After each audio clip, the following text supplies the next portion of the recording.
to this morning is magluto taag pakbit. Pakbit nga walay okra o batong. Nagpainit ng tagmantika. Lamas, ahos, bumbay, kalabasa, salong. Ginadmayr na lang na siya, isa-isa na lang na siya kay magpahurot stocks ta kay manglakaw mong puti. So maghurot stocks ta, wala na i-stock ang ref, hurot na ato ng hotdog luto. Wala na nangumpra, pagbalik na lang mangumpra po. So magluto na ta. Ato nang ibutang ang ahos.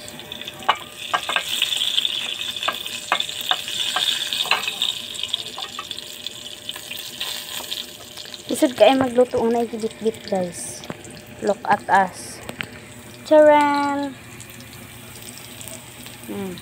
Diba? Kadi siya magpabutang. Gusto siya mag-apil-apil sa akong trabaho. Kaya magkaharap-harap na kami sa kalisod-kalisod nito.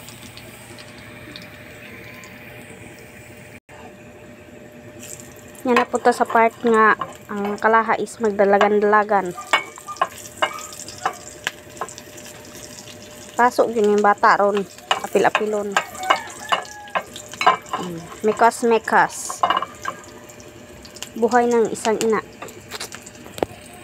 Habang nagluluto, karga-karga yung bata. Nako po! Lunod na to ang kalabasa.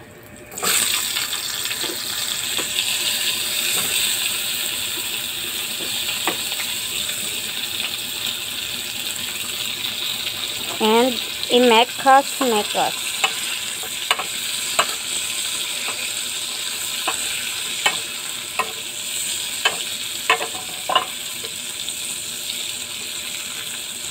And atong takluban.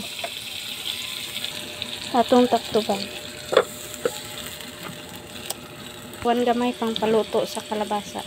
Gamay lang. Maluto lang siya. Kanang pangpahumok lang, diba? And magtimpla ta. Magbutang lang ta og tuyo gamay. Yan. Okay na yun. Tsaka kunting asin. Yan. And bitchin. Tak, tak, tak. That's enough. And mekas-mekas. Yan. Kaya natin maluto ang kalabasa. Tsaka natin ulunod ang talong. Takpan natin ulit.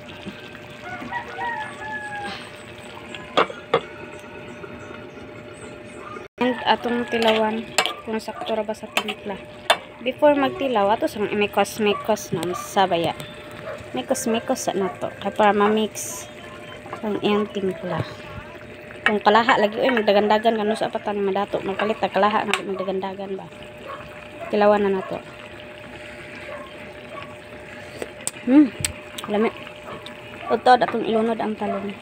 Okay na ang kalabasa, ato nang ilunod ang talong. Yan. Diba? Pakbit pa rin tawag nito kahit walang okra at saka batong. Diba? Ayan, takpan ulit para maluto ang talong. Diba? Meron na tayong pamahaw. Special pa rin kasi gulay. Gulay is a healthy food. Diba? Hariran. Ato na ang tanawon. Atong giluto. Wow! Sarap na. Diba? Ato ng palungon kay luto na. Palungon na to ang apoy. Yan, mahinang apoy. Charan! Patay na. Ayan. Luto na itong gulay. Pamahaw special. Tara, kain. Thank you for watching. Please like, subscribe, follow, share. Thank you very much. I love you all.